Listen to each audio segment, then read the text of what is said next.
right, in the last video, we talked about what equivalent ratios are and where we see them.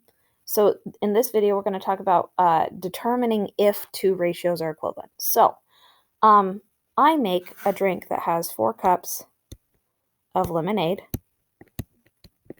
and 3 cups of tea. This is an Arnold Palmer, okay? My husband makes a pitcher that has 20 cups of lemonade and 15 cups of tea. So the question is, do the drinks taste the same?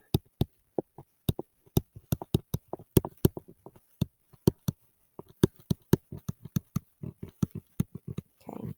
And in order to find out if the drinks taste the same, this question is actually asking, are they equivalent? Because if there's more lemonade in his mixture, then guess what? The Arnold Palmers are going to taste completely different. If there's less tea in his drink, then the Arnold Palmers are going to taste completely different. So we want to know if we made the same mixture.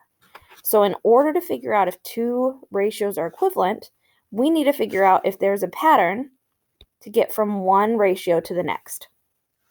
So we're going to start with cups of lemonade. I started with 4 cups of lemonade, and my husband used 20 cups of lemonade. How many times more cups of lemonade did he use? Times more, not how many more cups, because he used 16 more cups, but that's not how many times as many cups did he use. So this is a multiplication or a multiplicative relationship, just like when we're finding equivalent fractions. So if I had 4 and he had 20, that's 5 times as many. 4 times 5 is 20. Okay, so that's my multiplier on lemonade. Now I've got to check on tea. I used 3 cups of tea. He used 15 cups of tea. Well, 3 times 5 is 15. So my multiplier is the same on both sides, which means that these are equivalent and they do taste the same.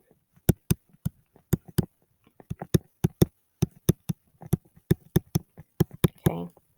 If the multiplier on the left was smaller, then I would know that I would have his Arnold Palmers would taste more like tea and mine would taste more like lemonade. So the fact that these numbers, these 5s, are the same means that I have equivalent ratios. Okay, I'm going to start a new page, so make sure that you have this down. Okay, for the second example, I made an orange juice pitcher that had 5 cups of orange juice and 7 cups of water, like orange juice concentrate. My husband made a bigger batch that had 10 cups of orange juice and 21 cups of water. So we want to figure out, are they the same? Do they taste the same? Are they the same? Okay. So when I pour them out, are they going to taste the same? So again, I need to find out my multiplicative ratio or relationship. So to get from 5 cups of orange juice to 10 cups of orange juice, how many times as many is 10? Well, 5 times 2 is 10, so this multiplier is 2. Now I'm going to check the water. I had 7 cups of water. My husband used 21 cups of water. How many times as many cups of water did he use? 7 times 3 is 21. Okay. Now for this one, I multiplied by 2 for the orange juice and 3 for the water. This means that our ratios are not equivalent because he used way more water than me. Okay, how is his going to taste in comparison to me? Take a second and think about it. How will his taste in comparison to me? His orange juice, the second one, will be watery. Mine is going to be way more orangey than his. Okay. All right, we're going to do some tryouts. Okay, so for the tryouts, the first one is I have 1 cup of coffee and I add 2 tablespoons of sugar. And then I've got 3 cups of coffee and I add 4 tablespoons of sugar. The second one you'll notice doesn't have labels. That's okay. They don't have to have labels. So take a second, pause this, and check your answer. See if you believe that they're equivalent or not.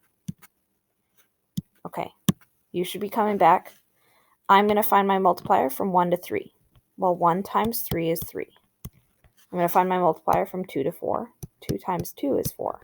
So these ones are not equivalent.